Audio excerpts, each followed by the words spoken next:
Evening, fellow zombies. Are we alive yet? Are we sleep deprived yet? I sure as hell ain't awake. I know I just got that screwed up somehow. 10:52 at night, still the 8th of September 2024. A very discombobulated Weaver John C. of Roseman, California. You're a zombie out here. Huh? Okay, so how was today? Quiet. Quiet. Fussing and streaming and stressing like crazy over just dealing with an anniversary of my brother's passing. 6 years already officially. And sometimes I feel like it's getting a little harder to deal with on some occasions. To the point where I'm driving myself crazy over this damn stuff. And then I realize after days already passed, what the hell happened anyway? Nothing. Nothing yet anyway. Hold on 1 second. Okay, so here we are. You'll notice I got something in front of me. And also something else in front of me. You start freaking out because you start seeing things crawling around your dome. Bug war is still continuing. Hopefully, in several hours, I'll have Orkin coming by over here to get a little spritz or two. But this place really needs to be cleaned up from these damn bugs. They're so insinuated into the damn complex, it's not even funny. They're here to stay, unfortunately. But what's with the coke, you ask? Well, I'm glad you asked. My brother grew up on this stuff. He grew up on this stuff. He couldn't stand Pepsi. He couldn't stand Shasta. He couldn't stand RC Cola. Those colas are just colas, but they weren't Coca Cola. Because of the flavor, because of the fizz, because of the sharpness of the flavor.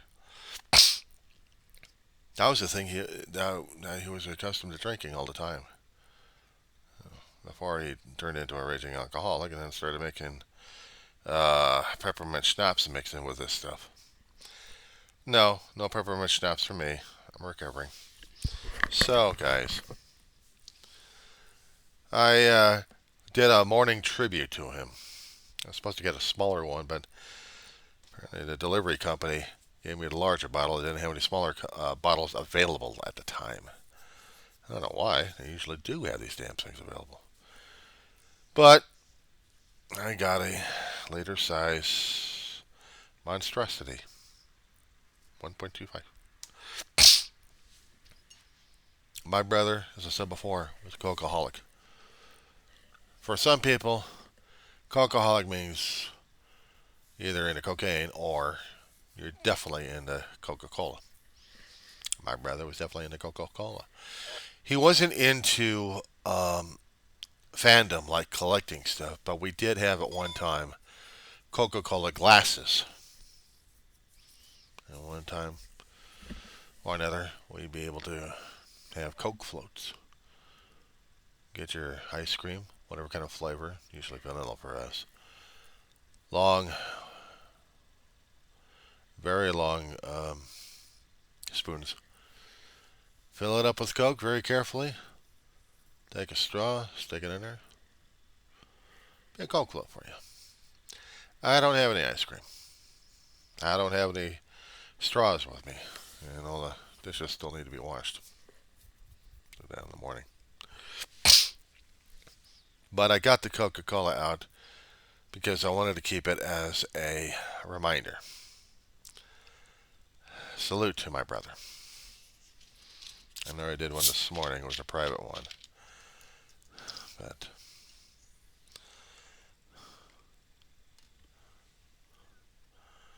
but this is still a drink of my brother's.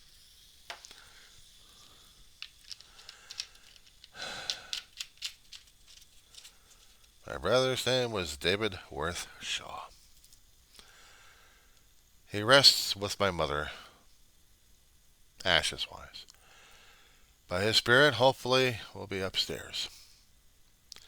with the rest of the family to drive him nuts. But down here, I struggle and I survive. And because this is his anniversary of that date, I felt it's necessary that each time I have an anniversary, regardless of his birth or his death, that I have to get a Coke for it. It's a weird ass tradition I started. A way to celebrate him. I mean, I could have celebrated on video games. No, he didn't do video games. He did videos. He liked old movies. And like some of the stuff that was coming out, the police procedurals, like NCIS, we'd watch like crazy, the different variations of it. We watched old television shows when we could. But the thing of it is, some of those shows I didn't even watch, I've gotten hooked into again. Maybe in a way because some of the stuff that he would watch also, war movies that I couldn't get into anymore. Or try to anyway. Band of Brothers when they were on HBO. Still are there. We had gotten DVDs for those and watched them. And watched them and watched them and watched them throughout the decades.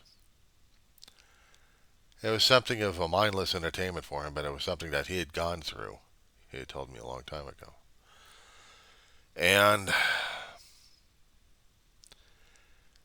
it got harder and harder, I think, for him to watch it, though. There was other movies that came out within the last 20, 25 years, since 9/11, that he tried to watch a few of them. Couldn't get into them. Actually, he tried, and they were still painful to watch. I couldn't get into him because my brother watched him, and he had issues over the damn thing.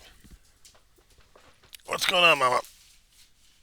Hey, hey, I'm right here. You should have been back in bed sleeping. She's stressing. Yeah, she's really stressing tonight. Anyway, he would watch old westerns. Sometimes I try to watch some of those westerns, trying to get past trying to get past all the damn memories and pain. Try to get into the enjoyment of like I used to a long time ago. McClintock was one of those John Wayne pictures my brother would watch. And then there was El Dorado and Rio Bravo. Of course, he'd once in a while watch Clint Eastwood. Even like Dirty Harry on some occasions when he would watch it. But I tried watching him. I couldn't get into it as much these days. I really couldn't. So I could try watching some of the westerns that he had. We'd gotten. McClintock was supposed to be comedy. Supposed to be western because it's in a western motif, and it's basically a family yarn going on. Finally gets resolved at the end, but unfortunately, because of the standards we had back then compared to now, I don't think it's funny anymore. At least some of it anyway. At least some portions of it. Not the things we're doing to each other anyway. So I can watch it. At least I don't often anyway. Rio Bravo and El Dorado. Some of the music I liked.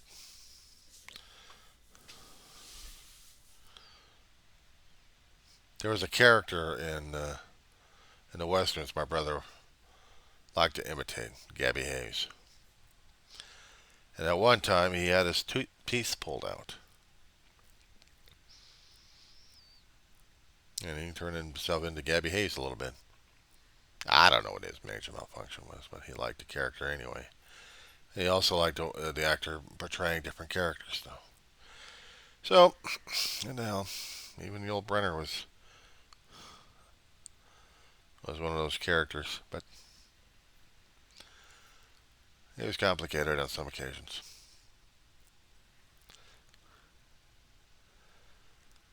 But I look at the Coke bottles. I look at the stuff that we had gone through, some of the adventures. We would take liter-sized bottles we'd get from sandwich shops a long time ago, back in the 80s, when he actually had the cardboard with wax on it. And you go over to your local Subway shop, order up a couple of liter-sized sodas that last maybe about half an hour, or maybe a little bit longer than that.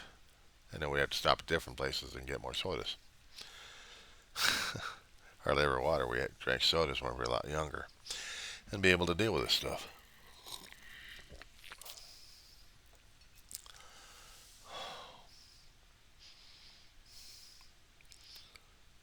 He stuck with it for a while. I mean, sometimes he drank milk, coffee when he could, water. But if I happen to mention water to him, he's like, ugh. I'm like, man, you got Coke in your blood. No, I got motor oil in my blood. He wouldn't drink motor oil unless he wanted to die. But drinking this, it's a once in a while, a once in a great while thing. Normally, I'm drinking Gatorade mixtures with water and water follow up in milk. Yeah, I need to lay off of that. I need to go back to low fat. I really do. But I don't make this into a constant nature. My brother got older. He drank less on it, but he still have a six pack. And if we still had a leftover Coca-Cola bottle, a skinnier one than this one, wash the thing out constantly, throw his can in there, and then he'd nurse it. He'd nurse it.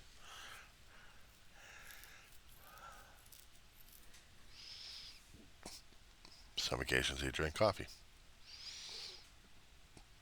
I drink coffee.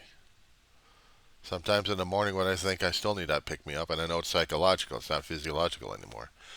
As a youth and growing into adult stage, and not into the stage I'm in right now, I'd be able to handle the coffee. These days, my body's like, you got to be kidding me. Try to drink coffee to stay awake. My buddy says, nah, go to sleep. So I'd sleep. You know what some of the people keep saying in the medical studies is you're not supposed to drink caffeinated liquids going to bed. I'm sipping on this one. And I'm dealing with a dog that's needing my attention more and more these days. It's okay, honey. Come here. You're all right, honey. Come here. Come here. Come here. This lady has been stressing out all evening, and during the daytime she'd been sleeping. She was more active, or she tries to be anyway, but she's worrying herself and me as well.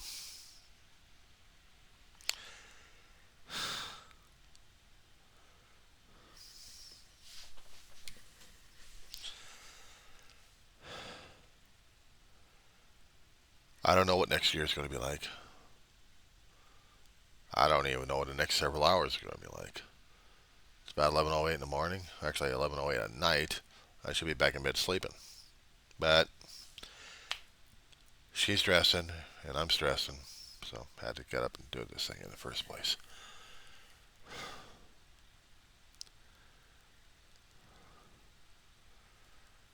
I guess that's about it for right now. I can't think of anything else to say. Oh yeah, forgot about that one. A lot of other things happening, and try to stay out of the news except when the air quality gets sucked out there. Past 4 days, San Bernardino Mountains in the Riverside section had been going up in flames again. Yeah.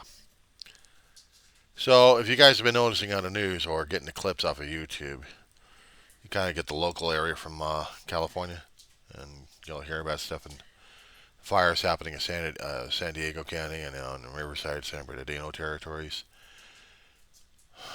We had storm systems moving in, but I can't tell whether or not if we got the thunderstorms activity happening or if they're covered up by smoke.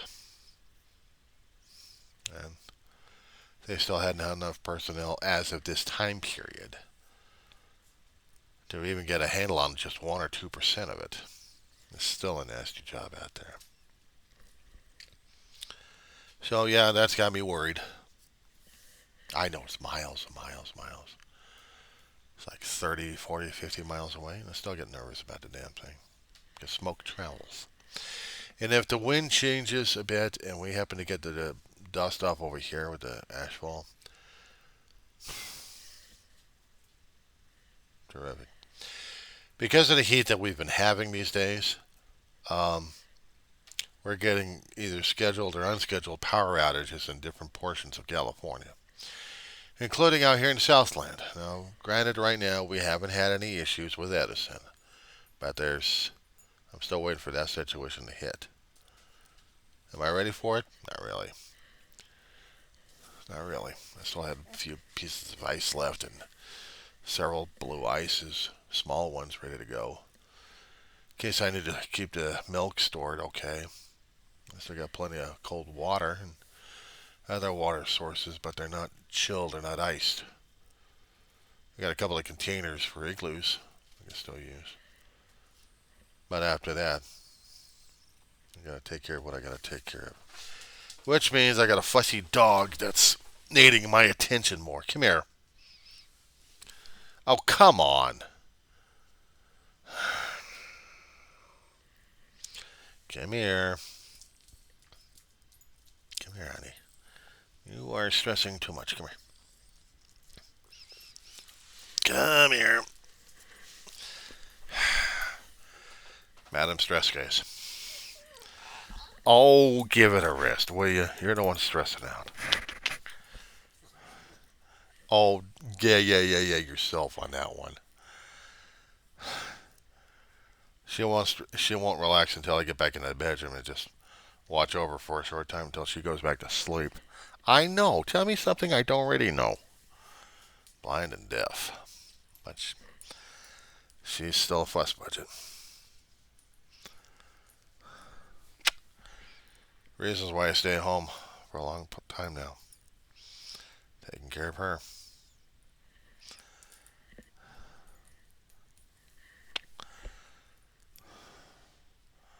You might ask the question, but I don't have anybody. Just me and her. That's about it.